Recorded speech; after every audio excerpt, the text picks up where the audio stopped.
I'm adjusting. I apologize. I can only see about half of you, and I'm sort of finding this very odd. For those who want to move up, you certainly do. It is what it is. It's just very queer. I keep like leaning over. But long story short, I wanted to introduce our first speaker. It's Dr. Jim Thrall, who is the Emeritus Chair of MGH, and he's going to be speaking on radiology student recruitment, scenarios and strategies for success. And please welcome our first speaker. So, with some trepidation, because everything I'm going to tell you, I learned from Bob Noveline, who's sitting in the audience here. And so my first recommendation would be recruit Bob Noveline to be the Director of Medical Student Recruitment. In fact, Bob was so successful at Harvard, they actually tried to keep him from having as much contact with the students because too many of them were choosing radiology, and it just wasn't politically correct in the cosmology of Her Majesty's school. So, some thoughts. The first and I think most important thing that I learned from Bob is that case-based learning is much more effective than didactic lectures. Now, you probably all know this already, but I think the reason for this is that stories are sticky rather than a didactic presentation.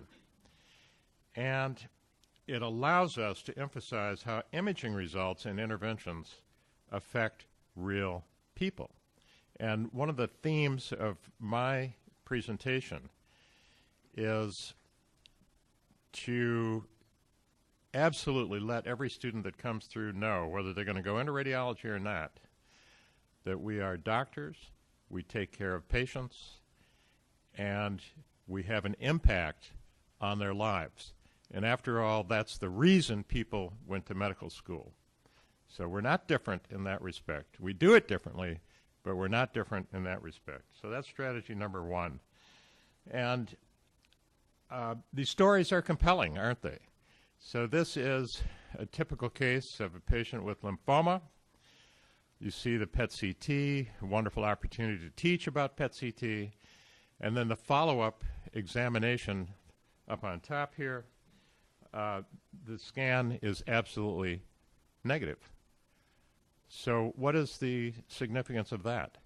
Well, we now know, as many of you know, that if you've gone through the requisite rounds of chemotherapy and your follow-up scan is negative, you don't need standard of care, which is radiation therapy. And there was just an adaptive therapeutic trial published in the New England Journal last April, demonstrating that the overall survival in a randomized trial of people receiving follow-up radiation, standard of care, versus not receiving it. So this is a direct impact from imaging, pivotal in the life of these patients. 1A, radiologists are physicians. Demonstrate that we are physicians first with an important additional role as consultants to other physicians. But never, ever say this in so many words. We're doctors. No, that's weak. You'll lose the attention and the respect of people. You get that point across by demonstrating that that's who we are. And we can do that, for example, by showing our knowledge and ability to integrate clinical data with imaging indications and results. And then as a corollary to this, avoid prolonged periods of observer activity with students watching from behind a wall of people. I experienced that as a student. It is the kiss of death.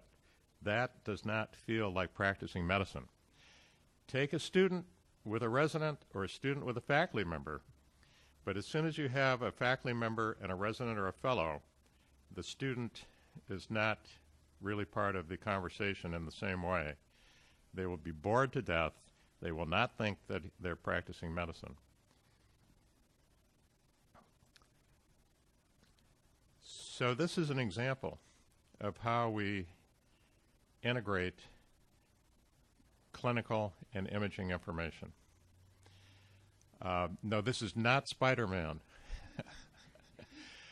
These are sequential 1-year MRI scans in a patient with neurofibromatosis. You can see through the first 3 or 4 scans the growth of the areas in red. That's a neurofibromatous involvement. And then an anti-angiogenic therapy is applied, and you can see the diminution of the extent of disease. Now let me bring this back to my point about how we interact with medical students. Everyone is genuflecting at the god of genetics. It's genotype, genotype, genotype. But guess what? The diagnosis here is made by genotype.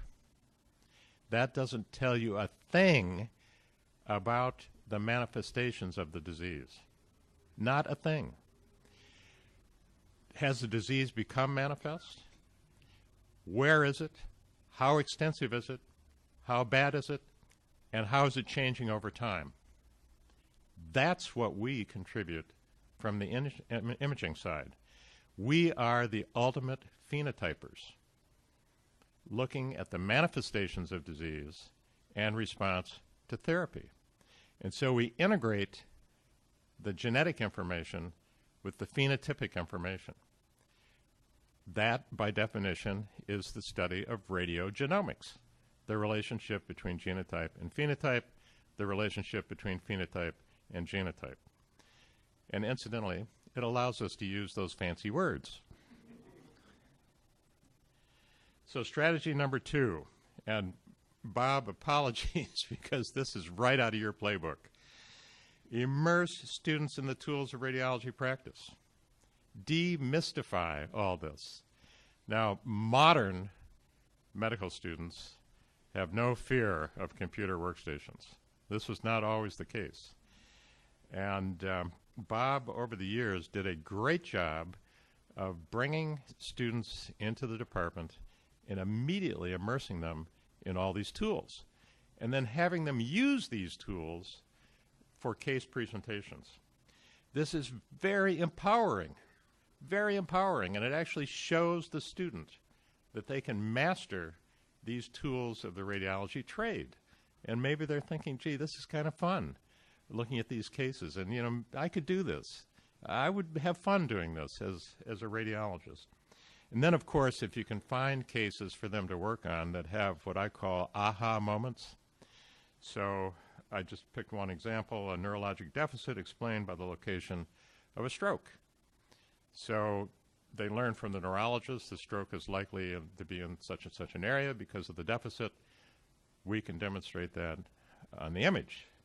And again, by closing the circle and connecting the dots, it's very fulfilling to someone. You know, they've studied about the brain, they've studied about the diseases, and then when they can connect the dots like that, very compelling. And of course, we have all of these fabulous things to show them, wow them with all of our methods. And then another thing that I give Bob 100% credit for is link emerging trends to activities in imaging. And I can remember back in the early 90s, Bob was the person teaching medical students about the internet. Bob was the person that taught them how to do PowerPoint. Many of them had never used, you know, at a certain point in the history of all this, had never used a personal computer, had never used PowerPoint. So those are historic examples. What are the examples from today? Well, data mining. And if there's something we have, it's data. Data management, decision support, you know, the importance of deep learning, or the potential of deep learning. Precision medicine. We talked about the neurofibromatosis example, radiogenomics. but also radiomics, so the ability to extract mathematical phenotypic information from digital image data. And this is just an example from my own little research group of a deep learning project telling cyst versus metastasis. And it's kind of fun, because when you think about it, a digital image is just numbers. Now, most of you have had calculus, and so you know that if you take the first derivative of a function, you'll see a spike in the first derivative if you come to a place where the function is changing rapidly. So let's take the first derivative of this image that has a little tiny lesion in it, cyst versus tumor. So here's the first derivative map, and this is the absolute value of the first derivative. So whether it's going up or down, it shows positive. And you can think of this map as edginess. This is a map of the edginess in the image. And when we threshold that, you can see we're left with this little circle.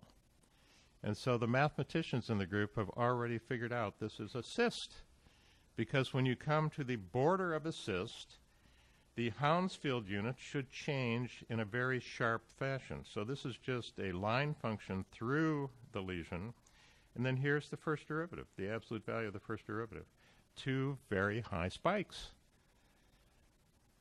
And when we have a cyst, we still see edginess, but it thresholds out because it's all noise, and it looks very different. And the absolute values here are a tenth as much as on the previous case, and you can see on the profile no sharp edge. So for the students that come through that have this kind of background, this mathematical background, being involved in this kind of image processing would be an attraction to them to come into radiology. Oops. Show students that the imaging community is a leader in health reform. And we are. We have Imaging 3.0, which includes a renewed emphasis on patient centeredness, which is one of the mantras of health reform. And it also emphasizes better quality at less cost. What's decision support all about? And we now have that not only for referring physicians, but also for radiologist recommendations. And it speaks to utilization management. So we hit all the notes. So in conclusion, many students will have already made up their minds, but we still have three goals. We still are trying to recruit the best students possible into radiology, but I come back to what I've learned from Bob Novelli. We know that most people are not going to go into radiology, but we still want to touch them. We want to dip their feet in the pollen and have them carry it through the rest of their careers. And the way we touch them is we teach everyone about how to use imaging, and we want to leave everyone with a favorable impression about the vibrancy and value of imaging, whether they come into our wonderful specialty or not. Thank you.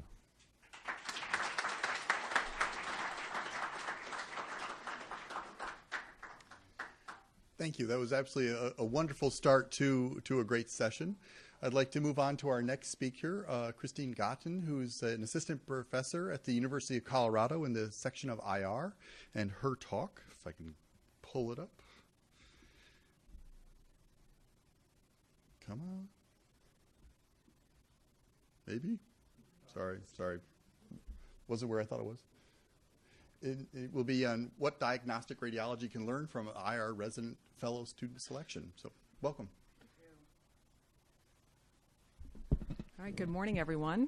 I'm going to be talking today about the Society of Interventional Radiology's resident, student, and fellow section, the RFS, and the way that this organization has changed within the past 10 years and how we have implemented low and no cost digital forms of communication and outreach in order to revolutionize the way that we reach out to medical students and trainees at all levels. So in addition to talking about those current and evolving medical student recruitment methods, we'll talk a little bit about the changes that have taken place over that decade within the Society of Interventional Radiology's Residence Fellow Student section, and identify unique opportunities and benefits that are available to all of us as radiologists involved in medical student outreach. So to begin, for a means of context, we'll go back a couple years to 2014. And for various reasons I think that we're all familiar with and all trouble us quite a bit, diagnostic radiology match rates hit a 15-year low that year. In a surprising contrast, that very same year, the number of IR applicants to IR fellowships per number of positions available reached an all-time high. And while I think all of us have become very familiar with that change in the interest of trainees in interventional radiology, it's important to remember that it was not always that way. Particularly, it was not that way when I was in medical school, in that IR education and advocacy has changed dramatically since the mid-2000s. And there are a number of people and a number of different organizations inside SIR and out that were responsible for some of those profound changes. So I want to talk today about a small subset of that, which was a grassroots movement powered by trainees and what we did to change outreach in order to really recruit stronger and more diverse candidates to the field of interventional radiology. And this gives you an idea in a pictorial representation of the dramatic shift from 2008, when I first encountered interventional radiology pretty much on a lark in an away rotation at Stanford, when there was a surfeit of positions in interventional radiology for the number of applicants, to where we are today, where there's a little over 0.8 positions per applicant to interventional radiology. And again, I want to remind you that profound changes are multifactorial, but among these many forces at play, the SIR-RFS was delighted that in 2013, SIR leadership finally publicly acknowledged the hard work of the resident fellow student section in revolutionizing the way that we network together and spread the message. And they also acknowledged the role that the organization had in transforming interventional radiology awareness and recruitment. But it wasn't always this way. So we're going to take it back to 2010. There was a profound shift that was centered around the 2010 annual meeting. And this is where a grassroots movement was born that was powered by interpersonal and digital outreach in order to change the way that trainees and interventional radiologists interacted together, to transform the way that interventional radiology was performed. Now, it's important to recognize that this didn't have anything to do with trying to get more funding for trainee programs or increasing the number of radiology residents that went into IR. The singular goal of restructuring the SIR-RFS focused on a new mission statement, which I think plays really well into what Dr. Thrall was just speaking about in his talk. It was the mission to promote the clinical model of interventional radiology and to try to recruit new trainees among medical students and residents that had a clinical focus in their practice of interventional radiology.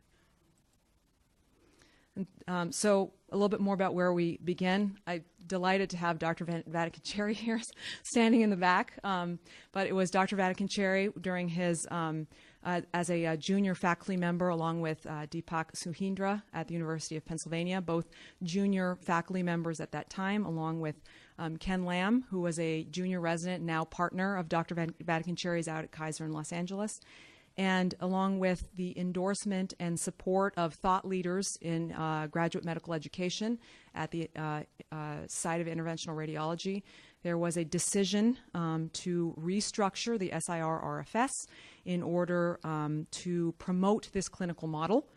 And at that meeting, the decision was made to reorganize the SIR-RFS to become a proactive organization of motivated students. And the bylaws were rewritten along the lines of this mission statement. So briefly, the SIR-RFS is organized into a governing council and a membership council.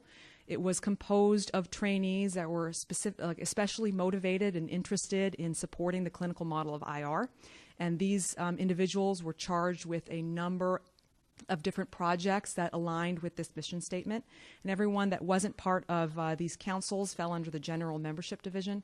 These were members of SIR that were in training at the time, and that kind of gave us our pool of contacts in order to reach out to these individuals to spread the content that we were generating and distributing through these online forums, which we'll get into right now. So a little bit more just to give you an idea of the complex. It looks more complex than it actually was. But we had many different members of governing council that were responsible for numerous different tasks, as well as a service line that generated subject-specific content that was then distributed, as well as a specific medical student council, which was composed of medical students who were especially motivated, that we put them to work on various projects that we in the Governing Council had envisioned for being a good direction to take in order to foster and forward our mission statement. So when we think about social media, what do people first think about? Well, they think about Twitter and Facebook. Maybe now young people today, they think about Snapchat and God knows what. I'm past my prime, so I don't know much about that.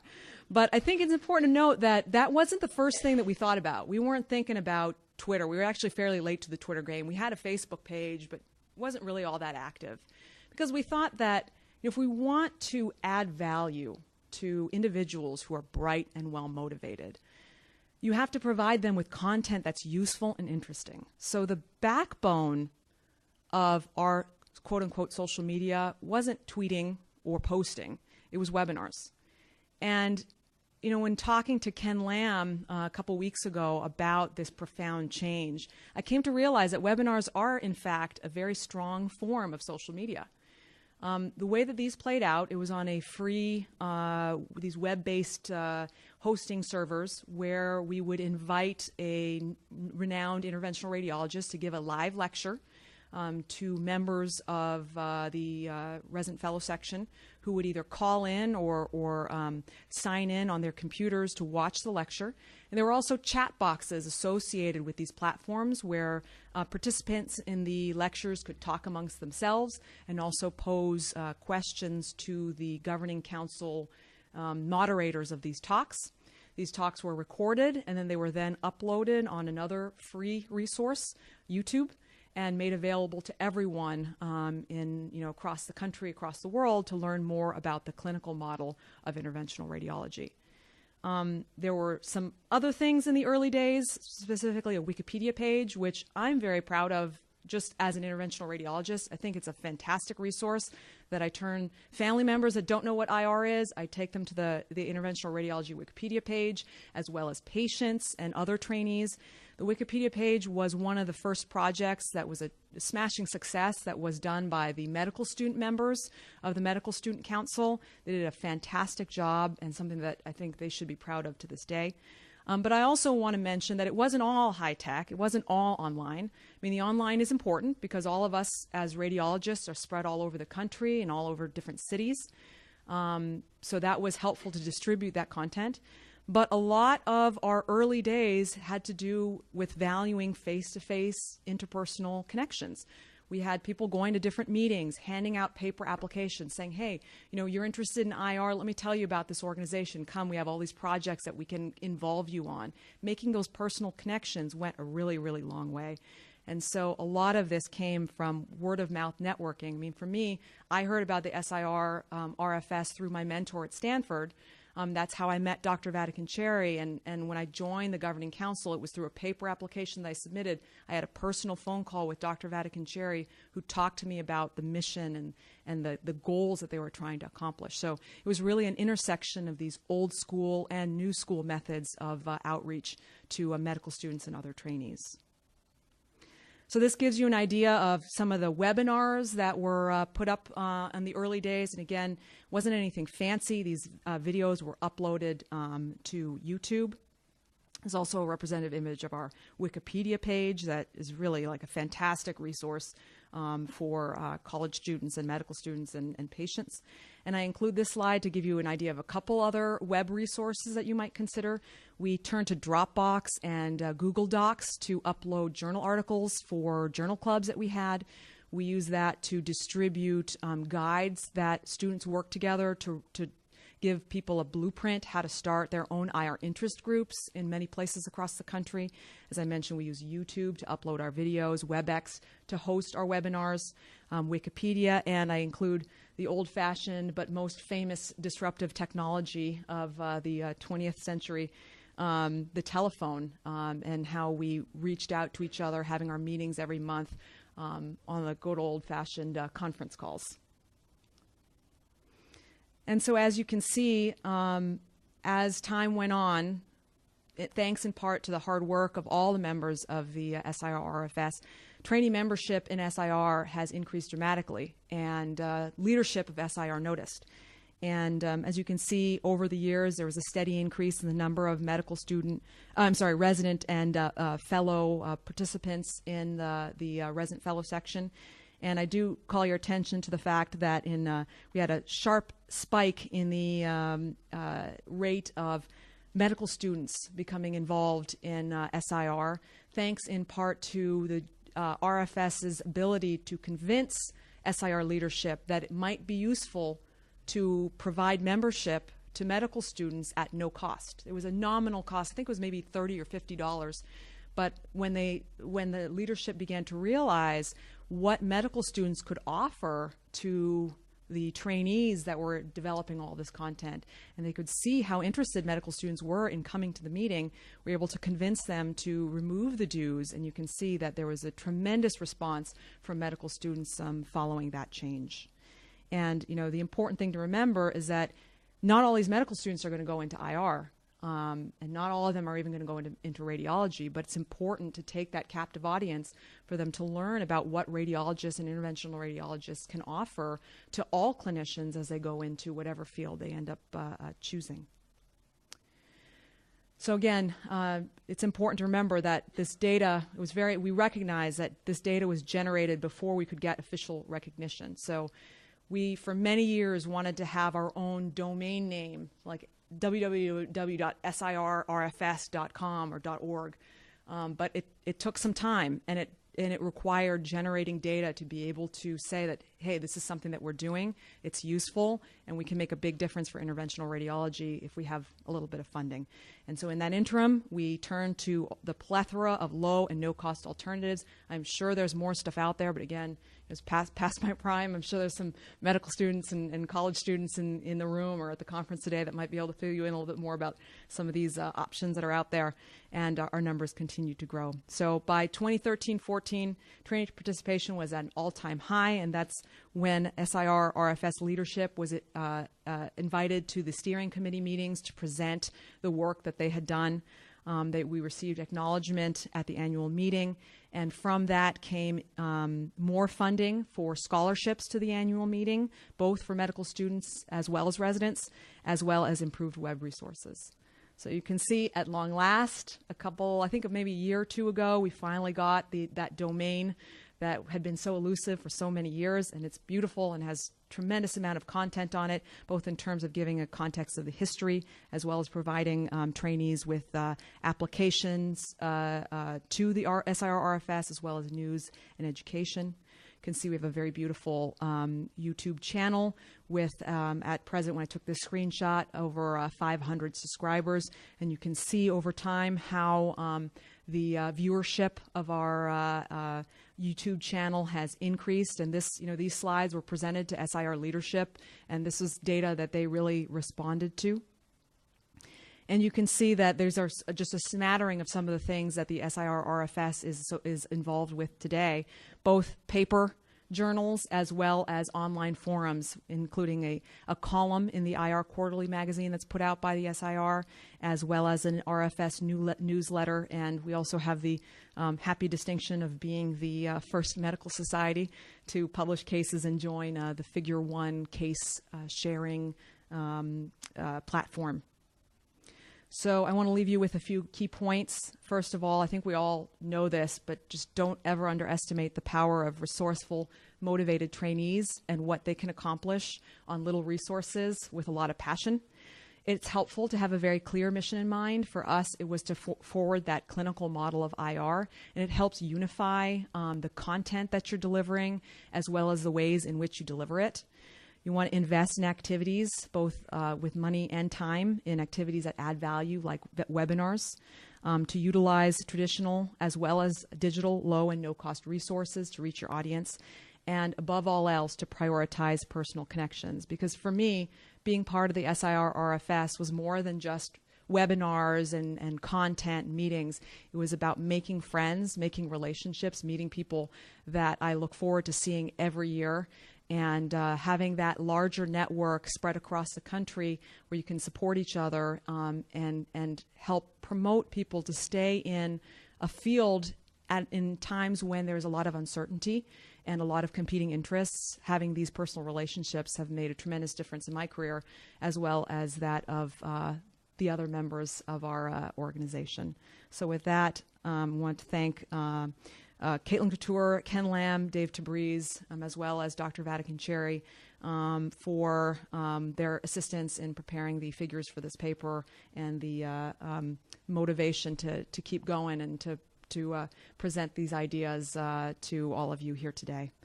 And we'll just take questions at the end. Thank you. Thank you. I think that's quite a fascinating look into the IR educational mafia for those who've never had a glimmer into it. We're going to move on to our third speaker, which is Dr. Jay Harolds from Spectrum Health in Grand Rapids in the Michigan State University system. And his title, which hopefully will come up, Recruitment into Nuclear Medicine Programs. And please welcome Dr. Harolds. So thank you very much. I appreciate being here today, and I appreciate your interest. This is going to be a little different talk than the others because of the controversies in nuclear medicine today. Now, nuclear medicine is an exciting field. It has a lot of beautiful images, as you can see, and really, it used to be called unclear medicine, but we're actually now having resolution at the molecular level. But there's some problems. We have many problems with recruitment of nuclear medicine physicians. There are a declining number of nuclear medicine programs and residents. There is, shall we say, an uneven caliber of residents, and there's a poor job market for non-radiology graduates. Now let's look at this comparison here, the 2009 to 2010 academic year on your left, and on your right, the current year. So we went from 56 nuclear medicine programs to 43 in that time frame, 166 nuclear medicine residents to 84, 21 nuclear radiology programs to 18. The only thing that went up was 10 nuclear radiology residents to 12. So of the 157 approved nuclear medicine residency spots, 84, which means 54%, are filled this year. So pretty poor. And here you can see in this publication that I did with Liz and some other people, we have here what the residents themselves thought about the marketability. They said if you were a radiologist and you had nuclear medicine, then you had an outstanding marketability for a job. If, on the other hand, you were a non-radiologist, you had a very poor marketability. And here for training pathway preferences, this is the only little sliver of the pie where the residents didn't want to have a change. Everything else, they wanted to have a change, and they wanted to have certification for the American Board of Radiology. And their preferences 5 years versus 4 years was almost identical, by the way. So what are some reasons to have a combined nuclear medicine and radiology program? Now, for radiology here, we need to have greater expertise in nuclear medicine. We need to preserve a core of experts in nuclear medicine, and we need to have greater marketability and better patient care. And for nuclear medicine, we have to reverse the trend for decreased numbers of programs, residents, and competitiveness for applicants and marketability. And they need to have more multimodality expertise and better patient care. So here are two versions of combined programs after internship. Here is during a 4-year DR residency. You have 16 months in nuclear medicine. And of course, it's very difficult to learn everything in 4 years when you're spending 16 months in one modality. And there's little research time, yet there is some interest in this pathway. And during a 5-year DR nuclear medicine residency, this is the Stanford approach. And after internship, during the PGY 2-year, they do nuclear medicine and research. During the next 3 years, they do 11 months of radiology and 1 month of nuclear medicine per year. And the 6th year, they do nuclear medicine and research. Now, there are obviously going to be funding programs because you're basically having 2 residencies. And also, there is always the possibility the resident could choose another fellowship pathway in the PGY 6th year other than nuclear medicine. So we'll see what happens with regard to that. They just started that program. And unlike most nuclear medicine programs, they are going through the match. Now, the ABNM also made changes to make it possible to have a combined program. They dropped its 6 months consecutive training requirement. They allow 2 months of elective time in any rotation the DR director wants, and that includes mammography. They have no special vacation time requirements anymore, and they're no longer required to have a nuclear medicine residency to be ABNM eligible. Now, here's a quote, very interesting, from the midwinter meeting of the Society of Nuclear Medicine. And it said, all but one of the graduates who were not radiologists from the Johns Hopkins Nuclear Medicine residency in the last 4 years had to leave the country to find jobs. And here is a quote from Pat Coletti, who is the editor of Clinical Nuclear Medicine and the president of the American College of Nuclear Medicine. He says, it is morally and ethically wrong to train physicians for 3 years knowing that the majority will have no career opportunities. And I'll tell you, I'm not very popular among some quarters in nuclear medicine, but I think maybe I'm being redeemed recently because residents, for some reason, would come to me and they would complain that they can't get a job. And it was pathetic, some of the things that they would tell me. I have one person who came to me and they couldn't find a job, and they said they talked to one of the former presidents of the Society of Nuclear Medicine, and she told them, well, get a residency in radiology. And there's another person, a president of the Society of Nuclear Medicine, who said one of the graduates from his program is driving a cab. That's what he's doing for a living. So I had many of these stories, and I was put on the committee to see about jobs for residents. And this became a very hot button item for nuclear medicine, and that committee went away. And the president of the Society of Nuclear Medicine who originated that committee withdrew from it. And a variety of us started writing articles on the job market in nuclear medicine. That includes Liz and some others. And over time, I think we've made a very big difference because at the midwinter meeting of the Society of Nuclear Medicine, I mean, this is a lot of what was discussed, what they're going to do in response to the ABNM proposal, which I'm going to get to in just a moment. So the ABNM proposal came out in June of 2015, and it basically said this is only a minimal arrangement of the wording. Nuclear medicine and nuclear radiology programs would be replaced by one curriculum, resulting in a new certificate in nuclear medicine DR under the ABR with the dissolution of the ABNM. And that they would appropriately recognize the training of previously certified ABR and ABNM diplomates. Now, of course, this would be fabulous for recruitment, training, advancing nuclear medicine, employment for graduates, and preserving the best programs. And therefore, it was rejected by the non-ABR nuclear medicine community. And this table here on your right shows that if you had an ABR certification, you were almost always going to be in favor of this, and if you didn't, you were mostly going to be not in favor of it. So looking at all individuals, 55% were not in favor, and it was very contentious. It was announced just before the Society of Nuclear Medicine Molecular Imaging meeting. It was just very controversial.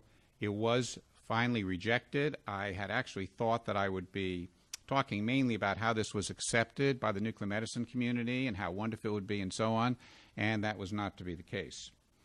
So the SNMMI task force is the response of the Society of Nuclear Medicine, and it's called the Pathways to the Future of Nuclear Medicine. It's going to have representatives of the nuclear medicine organizations, and it's going to be organized by the SNMMI, And then there are going to be representatives of radiology and nuclear medicine organizations meeting. And I spoke to a future president of the Society of Nuclear Medicine last week regarding this, and so far it hasn't come up with anything. And they had a task force a few years ago called something like Nuclear Medicine 2020, and I wrote Virginia Pappas, who's the executive director, and I said, I don't really remember too much that came out of it. And indeed, there was an article in Newsline that I was referred to, and it basically didn't come up with much. So I really hope and pray they come up with something good, because every year they have more and more programs in nuclear medicine knocked off. About 10 years ago, Michael Graham gave a talk at the Society of Nuclear Medicine meeting and showed a graph of the number of programs in nuclear medicine, how every year basically they were going down. He predicted, I don't remember the exact date, something like 2033 or something, there'd be nothing left. And I thought, well, some of the programs would go under, but the big programs surely would stay, and maybe not. So I think time is not on the side of the Society of Nuclear Medicine. I really hope that they come up with something good. I was, for the purposes of this talk, I sent individual emails out to 43 nuclear medicine program directors, all of them. Only 6 responded. Now, I did not specifically ask them what they were going to be doing in the future, but as a result of these emails, here's what happened. 2 said they converted to a 4-year nuclear medicine radiology residency, and they dropped the others. 1 is the 6-year combined nuclear medicine radiology program at Stanford. 1 is now a 1-year fellowship and only takes those who have completed a radiology residency or a few have completed a nuclear medicine residency. And that's at Sloan Kettering. That's actually one of the larger nuclear medicine programs. And 2 continue with a routine program. However, I spoke to somebody, so that's the result of what I found. And they didn't really have any good ideas for recruitment, except one had something very unusual. They did basically like Skyping of foreign medical graduates, and especially to Lebanon. That was a major source of their residents. So 2 were continuing, I thought, the routine program. But I spoke to one of those individuals at this meeting, and he said because of the job market, he's no longer taking people into the 3-year program. So of these 6, it turns out that there's only 1 that's actually continuing with the 3-year program, and I actually have doubts about that. I was thinking I have now doubts about that other one as well. So if this is all representative, it shows what's happening in nuclear medicine, and I really hope they can turn this around. So I spoke to George Siegel. We both independently had the idea for a committee on recruiting radiologists into nuclear medicine and recruiting medical students into combined programs. And so we would have a website, is the thought, importance of nuclear medicine research and clinically. We would have success stories, like Dr. Thrall said, with patients and physicians. We'd have video clips. We'd have medical student tutorials. We'd have programs. We'd talk about the different pathways, which is rather confusing. We'd have educational and marketing materials, electronic and printed. And we'd have materials and suggestions for institutional program web pages. We'd have PowerPoint slide sets for each year of medical school and the first year of radiology residency. And we'd have more nuclear medicine education and contact in the first year of radiology residency. We would emphasize the good job market for radiologists with extra nuclear medicine training.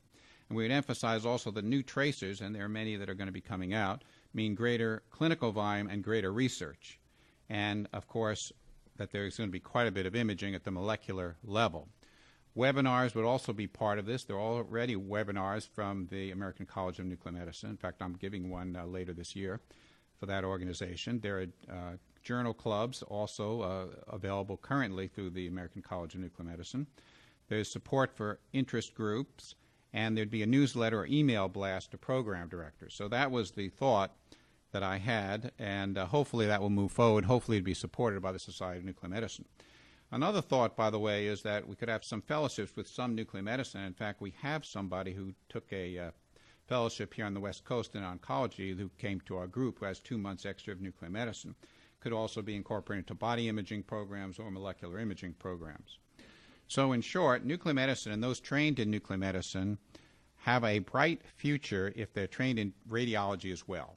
A national marketing committee is expected to be successful in helping recruitment, but certification only by the ABNM is not an economically viable professional pathway for most current and future trainees. And that's by George Siegel, CEO of the ABNM and a former president, and also Dr. Thompson, and she is the president of the ABNM at the current time. And I would encourage all of you that can to come. We're having a 4 o'clock session this afternoon on the future of nuclear medicine training.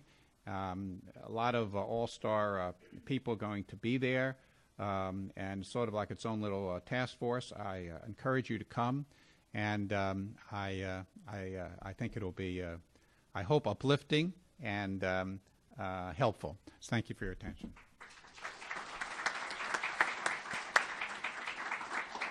That was fantastic and very insightful to an area that I think not everyone in the room has great insight.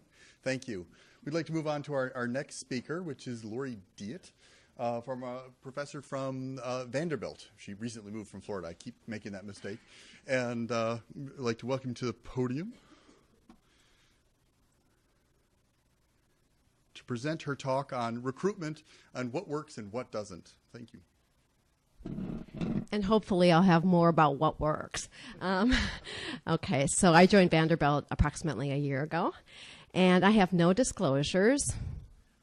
And I wanted to start, we just came from the Lucy Squire session, which I thought was excellent. And I wanted to start with a quote. You must choose to do something with your life that you absolutely love. And I think for many of us in the room, that's radiology. And what we need to do is share that passion that we have for what we do. Lucy Squire, to me, I've never had the opportunity to meet her, would have loved to, but certainly somebody to emulate as an educator. And students would say that their fourth-year radiology experience with her was the peak of their medical school educational experience. What an honor, you know, and that's something I think we can aspire to. So we've gone from being the peak, or Lucy Squire being the peak, to how many of you have gone through this transition? I was program director. We were the radiology residency selection committee. We selected people. And all of a sudden we became the recruitment committee. And this happened, I think, about the same time that IR was starting to actually build up on some of your efforts, your ground, because it was somewhere around 2010, 2011. We started recruiting to our specialty. I have 3 learning objectives, so we're going to identify challenges of recruitment, discuss ways to actively engage medical students, and then strategies. Let's move this up. So I'm going to be giving this as the Vice Chair of Education from that perspective, which is a role that I absolutely love. I will say in the past I was a program director for a residency program at Florida, and I was also a clerkship director. And so in this new role, I get to be involved with all levels of education. And there's 3 perspectives, 3 areas that I'm going to be focusing on, I think, in my new role. And one is faculty development is a big part of my new role, curriculum development. And I think one thing we can really learn from our interventional radiology colleagues is the value of the informal curriculum. We all talk about the formal curriculum, but I think the informal and the mentoring part of this. So we're talking about recruitment, and I want to start with something that I think is foundational to recruitment, and that's inclusion.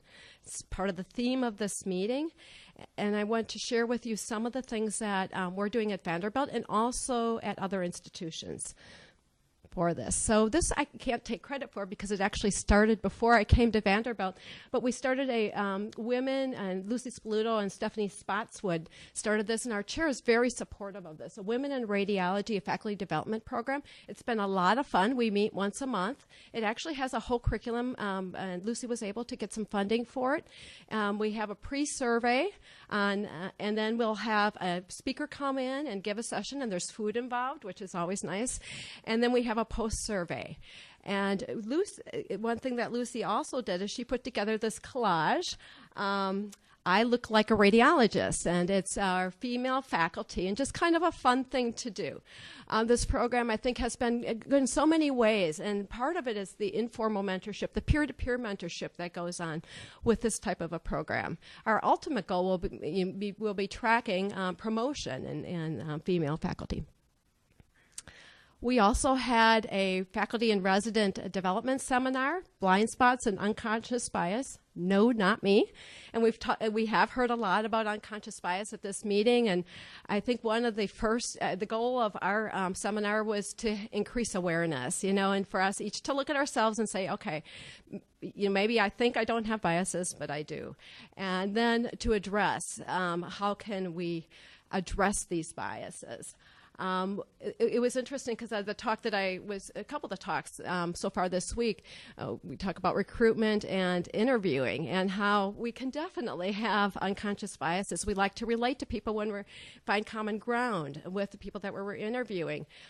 Well, sometimes that's not going to do a whole lot for us to promote inclusion. Second look weekends, a great way. How many of you have second look weekends for your underrepresented minority students? I see. Yeah, and for anybody that wants, but we have specific ones for our underrepresented minority students. It's been actually a great way. In the group that is on the bottom here, 2 of the students that came back are now residents in our program, and it's just been a nice way to engage in. It's a little bit less formal.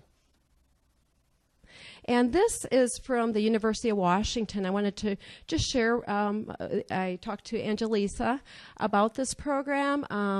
So this is their diversity visiting student program. I think it's innovative. It's a funded program, and it is for underrepresented minorities. And just another way to engage medical students who are applying. They already have chosen radiology as their specialty. I think this is the first year that they have had this program in place. Okay, moving on to engagement. And just a few words about millennials, because I think this is a big part. As I thought about it more and more, a lot of the students that we're actually interviewing, that we're recruiting, are millennials. And so we need to think about, so millennials, tech savvy, teams. They like to be involved in teams. A lot of collaboration, snippets of information go back and forth between them. And diversity is embraced. They like to have friends at work. And so I wanted to kind of look at that in light of radiology. And this is actually the 4th-year medical students. That's that survey that we've heard about that it was published in the JACR. And what some of the things that 4th-year medical students are saying are reasons why they chose radiology or why they did not. But definitely we have intellectual challenge. There's no doubt there. And I think that's something that we should showcase. It's fun to be involved with a field where you have challenges and change. We can impact a lot of patients, really have a strong impact on patient care. Students have said that their experience on the rotation can either be a plus or it can be a minus, and we're going to talk about that a little bit. And then role models tend to be a little bit more important with female students than with male students. So I think we honestly need to look at ourselves honestly and say, what is the experience of our medical students in our courses, and particularly in our reading rooms? I find that one of the more challenging things is if you've got a big work list, you've got a lot going on in your reading rooms, and then you have 3 medical students show up in this one area and that you're going to be teaching, and I don't like them to sit behind me and just watch me dictate. I think that's very, very boring. And then so you'll get students that look like this, right? Or look like that, okay? And that's what we don't want. So how can we engage them? And one thing that I have found that's really it's efficient, is if we have an extra workstation, or if they don't, then I have them bring out their device. But I'll give them 4 studies, like CTs. I do body CT. I'm going to be dictating. I'll give them the patients' names. I'll bring up their studies, and I'll say, okay, you guys sit as a group. You look at these. You see the normal anatomy. You find some abnormalities. And when you're done, let me know, and I'm going to sit with you, and you're going to tell me what I should dictate. And it's a way just to engage them, and it seems to work pretty well. And it keeps me dictating in between while they're looking. So it keeps me working. Also, we had a faculty development grand rounds. I gave this. It was on engaging your learners, click and brick, gamification, other interactive approaches.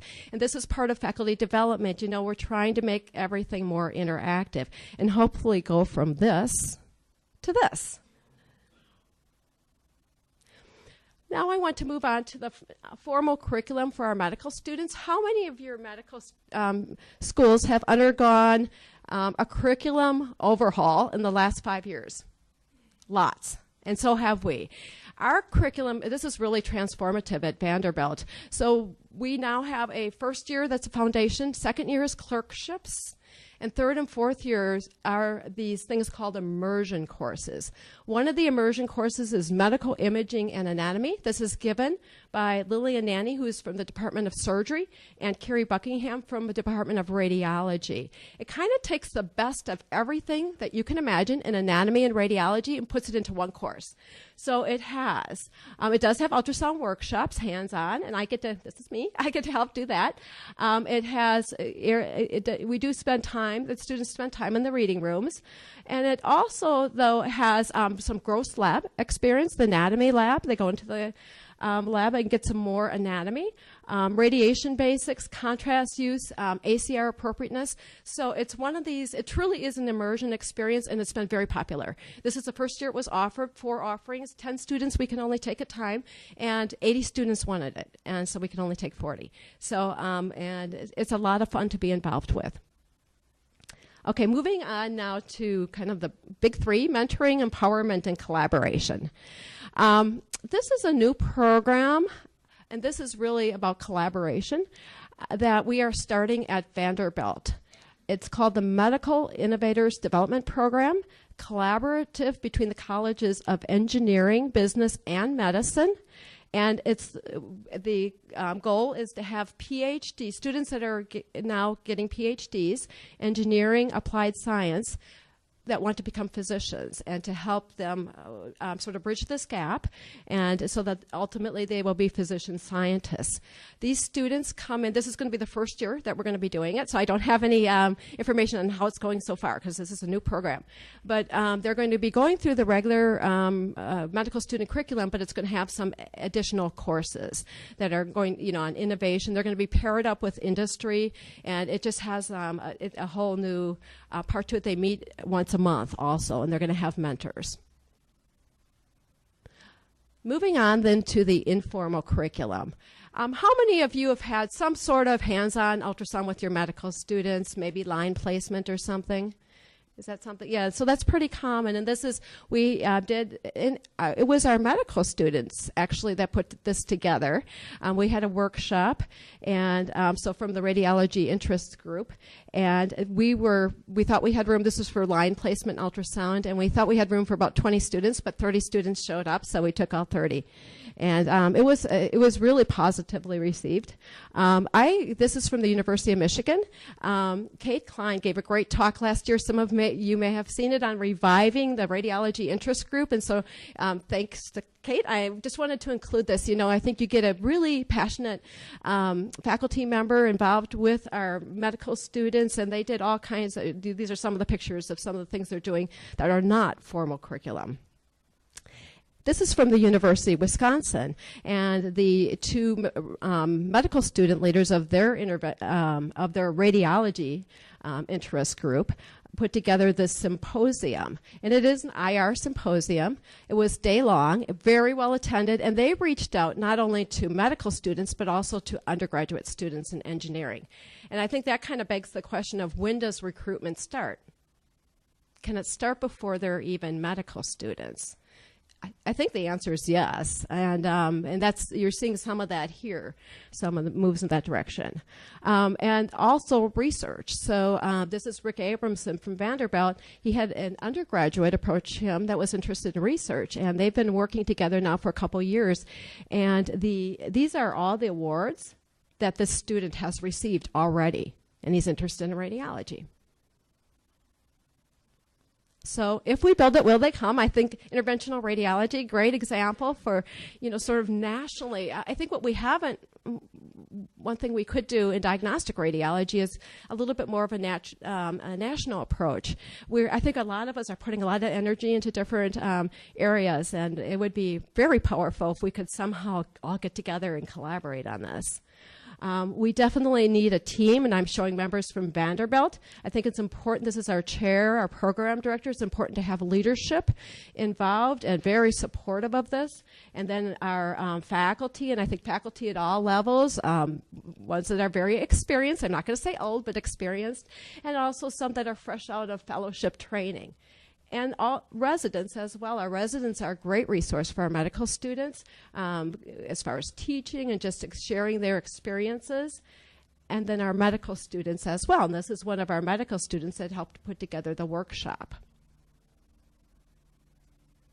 So expanding the radiology pipeline. We talked about, so in my role as an education leader in the department, faculty development, curriculum development. We talked about the informal curriculum. The importance of that is at least as important, I think, as a formal curriculum, and mentoring. With our foundation being inclusion and measures that we can take to promote that, engagement, empowerment, collaboration, and then developing leaders and role models. So I want to come back to where I started. You must choose to do something with your life that you absolutely love. And I think if you have that passion, and when you're interacting with students, they get it. You don't have to say, I love what I do. They know you do it, that you love what you do. But I'm going to say it. I love radiology, a quote from last year's meeting, one of my favorite ones. So thank you very much.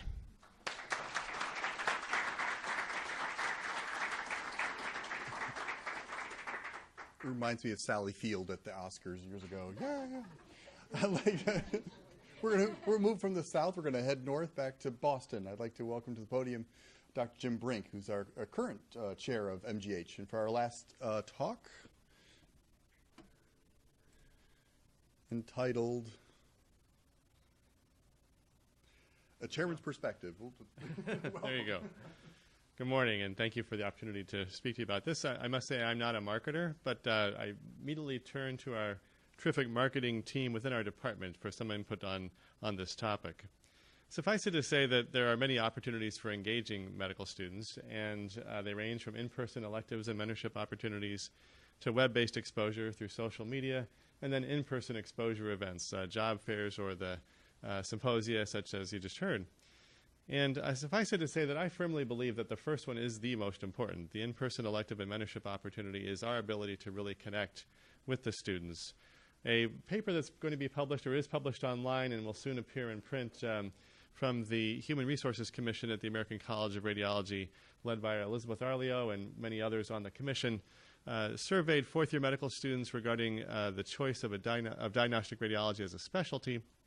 And important conclusions really are as shown, but the top three, I think, are really best served by those one-on-one connections that can be forged in the local environment. Students are more likely to choose radiology at medical schools where a dedicated rotation is required. Exposure during an elective may turn students towards choosing radiology as specialty, even if not interested initially. And radiology role models are important to attract residents, particularly women. So again, number one, hands down, in my opinion, is engaging at the local level through the electives and through mentorship opportunities. Where it gets tricky is on these next two, the important factors, most important factors: intellectual challenge, work environment, impact on patient care, and then how do we fit into the big picture? Although job market does not appear to be a significant deterrent, the potential of outsourcing and commoditization was of concern within in the survey, and we need to help address those issues. Which really brings us to these two other possibilities: web-based exposure, social media, and in-person events. And by the time I get through this, you'll realize I really don't know the answer to this. I don't know that there's great outcomes data to say really which is important, but I do think at the moment both are important. But let me kind of go through various options for these. And suffice it to say that our marketing team, when I asked them to help me with this, they did what good marketers do. They went out and started talking to people for me, and asked a current radiology fellow who said, I think stirring up interest in diagnostic radiology starts with addressing the preconceived ideas, usually myths, about the specialty that rising med students invariably inherit from their seniors. usually via word-of-mouth sources. The best way to use social media in this context would probably be to address them head-on. And then this from a pre-med student. I was surprised to learn, quote, how diverse and varied the life of an academic radiologist is. Among my friends, even those in medicine already, there's a large misconception that radiologists solely read scans alone in dark rooms. So we really need to address this issue of what do we do, what is our day-to-day life like, and what role do we play in patient care. So turning first to social media and particularly Facebook, our marketers do use Facebook regularly. Now, those of you who know me well know I'm going to sound a little bit hypocritical because I'm fond of saying that when I have a free moment, I am the first to jettison my phone and my computer and pick up something non-electronic. But having just watched my kids over the holiday week last week, I realized that I am not them. They are on their devices all the time, and it doesn't seem to bother them to do so. And so here's an example where our marketers are highlighting a medical student who's won the RSNA medical student grant, 11,000 reaches through Facebook. We also profile former trainees who have moved on to faculty ranks, and as it says, we recently caught up with Dr. Pragya Dang, the newest breast imager in our department, and sort of asking her some of the things that drew her into her faculty position, also with strong performance on Facebook. And we don't also try and recreate the wheel. Here we're linking to radiologyinfo.org about what is a radiologist. This radiologyinfo.org answers the question, and we just sort of superimpose our own pictures and brand, if you will, with this link. Certainly Facebook has been popularized as a vehicle for medical information delivery. The millennial generation favors more technologically oriented teaching methods, web-based delivery of information, and the more that we can link into that and respect the fact that that's where the trainees are living, then the more we're likely to connect to them through other postings. We do also use Twitter. I personally don't, but our marketers do, and I'm happy to say our marketers actually will tweet for us. Sometimes they'll invite me to a tweet chat. I get to eat my lunch and tell them what to tweet, and they tweet away for me. That's how bad I am about this, but nonetheless, there are many who have leveraged this well. The Durham University in the UK, through proactive invitations to their events, whether it be news and outreach from our own department in the lower right corner, and even engaging in the RadRes hashtag, which has news of interest in video clips and so forth.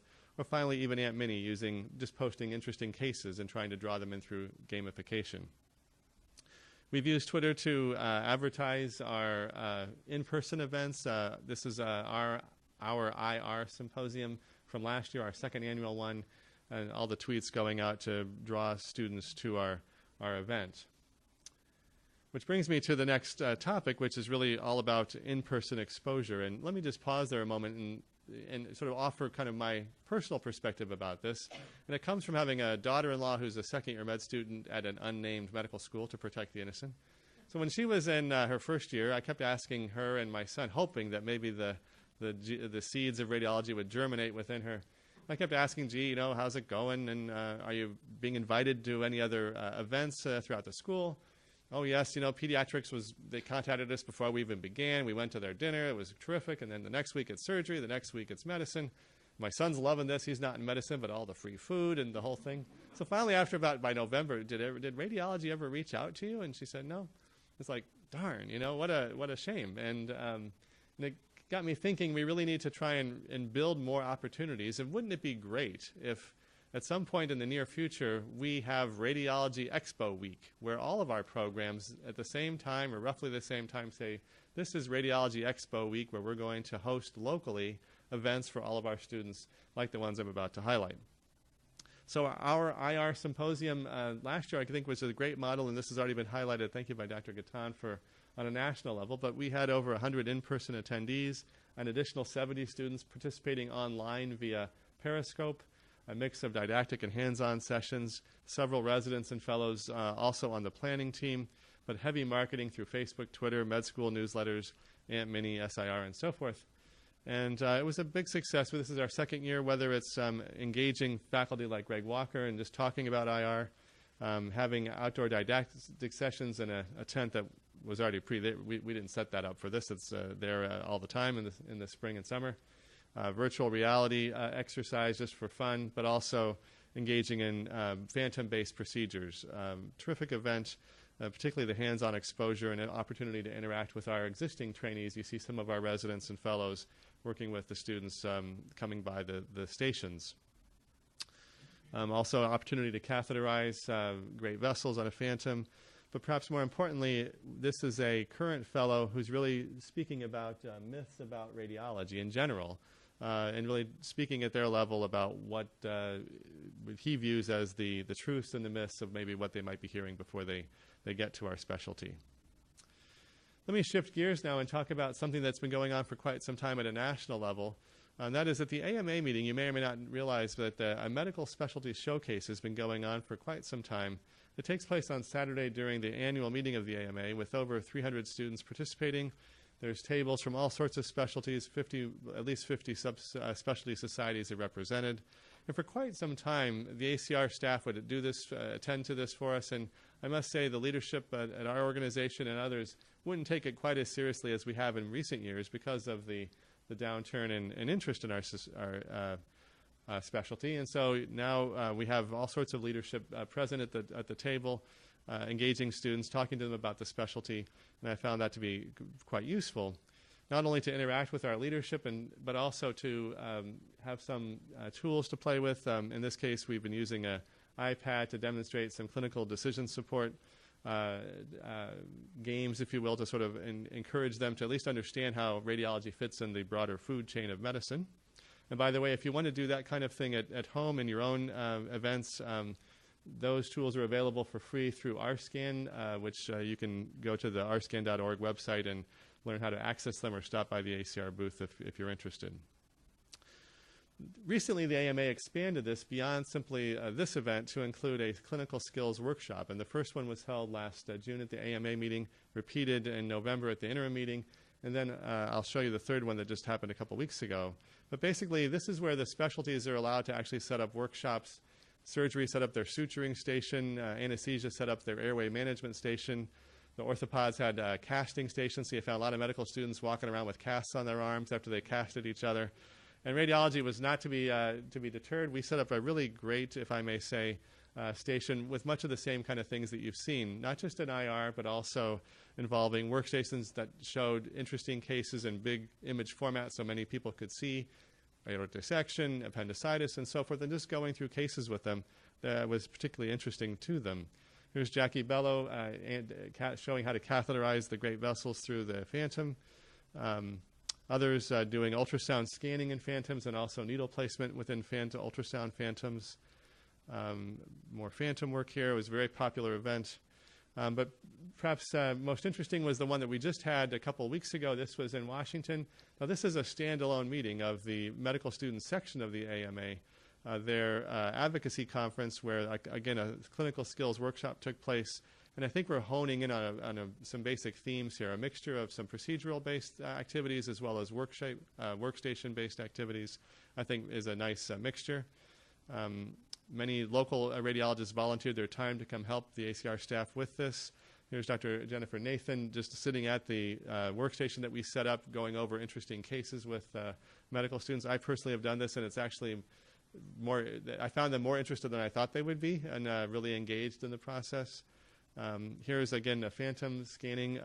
Big credit to the staff who are actually making the Jell-O mold phantoms for us and putting the Metamucil in and getting it all ready to go to make it look like parenchymal organ, catheterizing the great vessels.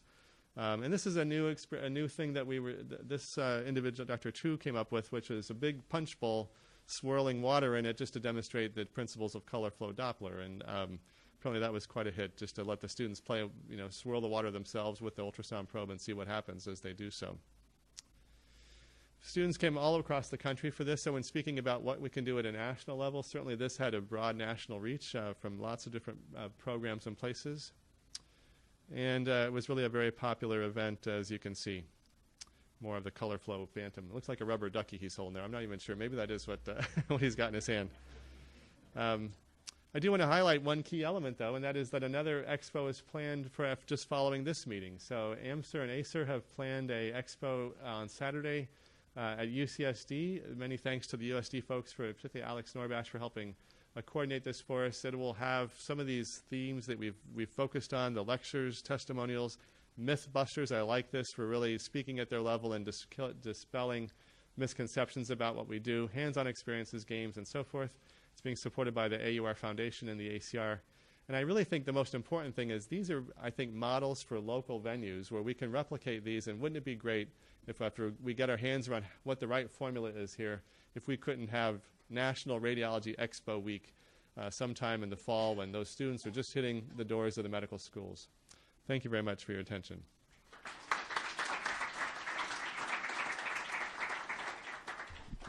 Absolutely fantastic. What 5 great speakers. I just want to thank you again.